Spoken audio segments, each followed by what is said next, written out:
Chris, I'm only looking at the 50s and the 60s there. I'm not going to look at the chilly temps. I'll tell you what. One Direction Entertainment has teamed up with director and writer TJ Hemphill to bring his critically acclaimed theatrical production, Perilous Times, back to Detroit for 1 weekend only. And today is your last chance to catch it. This morning, I'm joined by Mr. TJ Hemphill with all the details. You are a Detroit native. Yes, sir. Take us through Perilous Times, if you will. Well, Perilous Times actually began back in 1990 at a church, and from there, well, let's put it this way. At that time, I was doing some biblical plays, and I wanted something that was going to attract some of these young guys off the streets and whatever. Yes. And that is how Perilous Times came into fruition. And from there, it was just been a remarkable history. It's currently the longest running African-American play in the history of Detroit. Yes. 26 years. We did a lot of those years at the Fisher and the Music Hall. This year we're at the Opera House. So, wow. But it's been an amazing journey because it has encompassed thousands of people. I had people last night saying, hey man, I was in your show when I was 6 years old.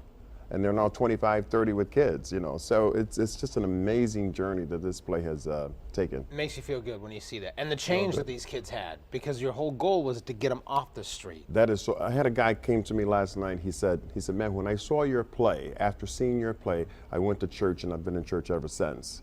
Yes. And that's a kind of warm story that we need, because my mantra is that until the spirit of a man changes, his habits are going to remain the same. Amen to that. Yeah. Yeah. So, you know, that's exciting because you're a Detroit native. You're making a difference. What other projects are you working on? Can you spill the beans on any other projects? Well, first of all, Perilous Times is probably going to be going on tour. Yeah. We're making arrangements to head down to Atlanta in June. Wow. I've got a show called Sapphire's Blues. It's sort of a Cottontail type show, you know, Cotton Club, I should say.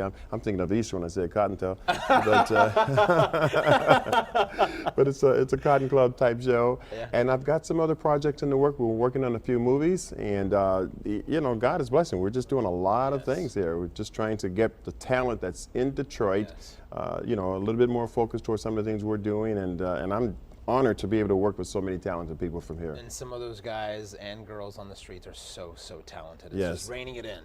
Yes. Bring it in and then channeling that talent. Absolutely. Take us through that last show. When can people get in and where can they get it? And we'll, of course, put this information online, but tell the viewers how they can get involved. Well, the last show is today. Starts at 3 p.m. It's going to be at the Detroit Opera House. And they can go to any Ticketmaster outlet and get tickets. They can go right down to the box office to get tickets. The show stars Clifton Powell, better known as Pinky, Isaac Kyrie, Tim Bowman Jr., that's Vicky Wine's nephew, and of course Terrell Carter, Eric Dion, just a host of people, Tisha Lott Brown. So they can just go right to the box office, grab a ticket, and I'll tell you something, this last show is going to be awesome, awesome, awesome.